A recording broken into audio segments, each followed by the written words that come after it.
네, 참 주식하기 어려운 시장이 이어지고 있습니다. 과연 우리가 어떤 이슈를 알아봐야 될지 오늘도 저희와 함께 하시죠. 글로벌 마켓식스 오늘은 이분의 시장에 대한 시각 들어보겠습니다. 메타 투자자문 자산운용본부 송준호 부장과 화상으로 만나보겠습니다. 안녕하세요. 네, 안녕하십니까. 네, 지금 빅스텝 공포가 좀 공격적인 이슈입니다. 시장의 우려를 자아내고 있는데 이르면 5월부터 시작할 거란 이야기가 나오고 있습니다. 과연 시장은 어떻게 받아들일까요? 네, 지금 이틀 연속 하락했던 미증시 오늘도 장중에 좀 크게 하락세를 보이려고 하기는 했는데요. 보합 수준에서 상승으로 결국에는 마감을 했습니다. 시장자들이 연준의 마지막 정책 설정 회의에서 인플레 억제를 위해서 보다 적극적으로 개입할 태세를 좀 시사를 하면서 최근 시장은 지난 일주일간 단기적인 하락 구간에 놓여 있는 상황인데요. 오늘 시장 현지 시간 기준으로 오후 1시경쯤 기준으로 반등이 좀 나오면서 상승으로 반전하긴 했는데 오늘도 장중에 그리 긍정적인 동향은 보이지는 못했습니다. 나스닥은 오늘도 장중에 저가 기준으로 마이너스 1.44% 하락세를 보였었고요. 10년물 국채 수익률은 2.65% 수준까지 올라와 있어서 3년 내 최고치를 기록하고 있는 상황입니다. 수요일 발표된 3월 회의록 내용을 비춰봤을 때 현재 5월에 50bp 금리 인상과 9조 달러에 달하는 대차 대조표 축소가 시작될 것이 기정사실화되었다 이렇게 볼 수가 있겠고요. 뱅크 오브 아메리카의 이코노미스트들은 6월과 7월 50bp 금리 인상이 될 것으로 기존에 예상을 하고 있었는데 최근에 발표된 회의록을 근거로 들면서 5월에도 50bp 인상을 할 것이다 이런 예상을 내놓고 있습니다.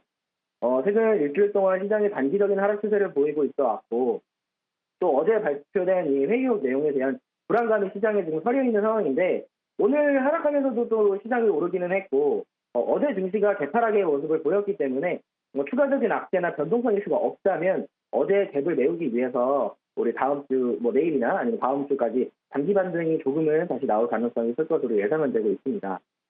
지금 투자자들이 계속 탐색하셔야 되는 다른 이슈는 러우 전쟁의 전개인데요. 어제 미국은 러시아에 대한 미국의 투자 금지를 포함한 추가 제재를 좀 가한 그런 상황입니다. 그래서 제재 대상은 러시아의 최대 금융기관인 스베르방크와 알파방크 그리고 블라디미르 푸틴 대통령의 두 딸과 세르게이 라브로프 러시아 외무장관의 두 부인과 딸 그리고 그 러시아의 안전보장이사의 고위위원들도 포함이 되었습니다. 하지만 여기에 에너지 관련 거래는 징벌적 조치에서 누락이 되는데요. 미국의 유가 안정화 의지를 그대로 보여주는 대목이라고 볼 수가 있겠습니다.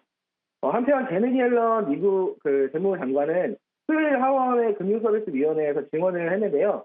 러우 전쟁이 식량과 에너지의 공급 흐름을 지금 방해를 하고 있고 전 세계에 막대한 경제적 영향을 미칠 거다 이렇게 경고를 했습니다. 그래서 옐런 장관은 또 러시아가 주요 20개국 경제 포럼에서 추방이 되어야 하고 또 러시아 관리들이 참석할 경우에 미국은 많은 G20 회의에 대해서 보이콧을 할 거다 이렇게 말을 했습니다.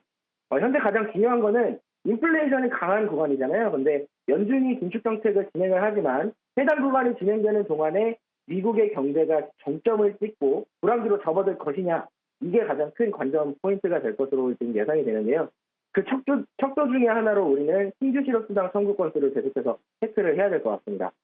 실업급여 신청은 최신의 주간 데이터를 보면 1968년도 이후에 최저 수준으로 떨어져 있는 것으로 발표가 되었고요. 지금 3주 연속 신규 실업급여 신청 건수가 20만 건 미만으로 확인이 되고 있습니다. 노동부의 최근 실업수당 청구 보고서에 따르면 4월 2일로 마감하는 주간에 16만 6천 건의 실업수당 청구가 접수가 되면서 블룸버그가 기존에 예상했던 20만 명보다 좋은 고용 성적을 미국이 지금 보여주고 있습니다. 그래서 이전 주에 신규 청구도 20만 2천 건에서 17만 1천 건으로 현저하게 하향되게 지금 수정이 되었고요. 팬데믹 이전이었던 2019년도에는 주당 평균이 약 21만 8천 건이었으니까 이것에 비교하면은 미증시는 지금 완전 고용의 탄탄한 경제 성장을 보이고 있다 이런 거를 확인을 할 수가 있겠습니다. 업종별로는 헬스케어가 1.75%, 전기방어주가 1%, 원자재와 에너지 섹터가 0.8% 수준 상승하였고요. 부동산과 유틸리티 통신 서비스는 1% 이내로 하락하는 모습을 보여주었습니다. WTI는 어제 급락한 이후에 오늘은 약보합으로 거래가 되면서 배럴당 96달러 수준을 유지하고 있습니다. 네, 시장이 약세를 보이고 있어서 추가적으로 궁금한 게 지금 밸류에이션 부담도 있고 종목들이 개별적인 이슈로만 움직이고 있는 것 같아서요. 이 약세장을 방어할 만한 이슈, 재료, 모멘텀이 아직까지는 좀 없는 걸까요? 지금 당장의 이런 모멘텀들은 우선 시장이 그 투자자들의 불안감을 먼저 좀 반영을 해야 돼요. 근데 아직까지는 전부 다 반영했다고 보기는 힘들고, 제가 말씀드린 것처럼 금요일과 다음 주까지는 나스닥이 좀 그 갭으로 시작했던 부분을 메울 정도는 올라갈 것 같은데요. 그 이상은 우선 그 이번 달까지는 조금 부정적으로 여러분들이 보셔야 될 것 같고요. 그 이후에는 사실 금리 인상이 시작되고 나서 장기적으로는 좀 그 시장이 올라왔던 그런 이력들이 많기 때문에 여러분들이 장기적인 그 관점으로 보신다면 사실 이번 하락 구간을 추가 매수의 그런 기회로 좀 잡으시는 게 좋다, 이렇게 볼 수가 있을 것 같습니다. 네, 이번 약세장을 저가 매수로 기회로 봐야 된다라고 말씀해 주셨고요. 종목으로 들어가 본다면 지금 성장주보다는 이 가치주나 경기 방어주로 대응해야 된다라는 말이 나오는데 이 금리 인상 수혜주를 좀 눈여겨봐야 될까요? 금리 인상 수혜주보다 제가 오늘 특징주로 가져온 종목은 저희가 아까 우리 아나운서님께서 말씀을 하셨지만 HP 저도 이제 좀 많이 봤는데요. 지금 많은 측면에서 억만장자 투자자인 워렌 버핏에게 좀 인정을 받으면서 버핏이 운영하는 버크셔 해서웨이가 HP의 지분을 추가하였다, 이런 소식에 오늘 급등으로 마감을 했습니다. 수요일 장 마감 이후에 좀 공시를 발표했는데요. 버크셔 같은 경우에는 HP 주식 1억 2,100만 주를 소유를 하고 있다, 이렇게 공시를 했고요. 42억 달러에 달하는 이 해당 투자로 버크셔는 HP의 지분의 11.4%를 보유하게 되었다, 이렇게 발표를 했습니다. HP의 대변인은 버크셔는 세계에서 가장 존경받는 투자 회사 중에 하나이기 때문에 HP의 투자자로서 그들을 굉장히 환영한다, 이렇게 발언을 했고요. HP 같은 경우에는 최근에 상업용 컴퓨터와 프린터 판매 호조세를 좀 보이고 있어요. 그래서 최근 1분기 보고서에서는 그 HP가 상업용 컴퓨터는 전년 대비 26%, 상업용 프린터 판매는 전년 대비 9% 증가했다고 이렇게 밝혔습니다.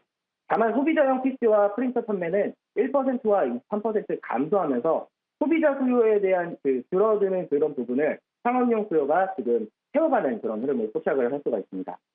버크셔 해서웨이가 지분을 추가했다는 소식에 HP는 금일 11% 이상 갭상승으로 시작을 해서 장중에 19% 가까이 상승을 했고요. 마감 기준으로는 15% 이상 상승을 하면서 주당 40달러 이상에서 거래가 되었습니다.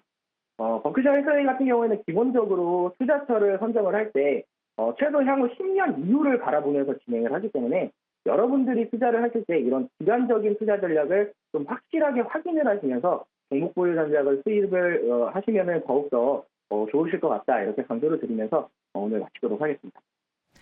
네, 오늘 워런 버핏의 지분 매입 소식에 급등한 HP까지 짚어주셨습니다.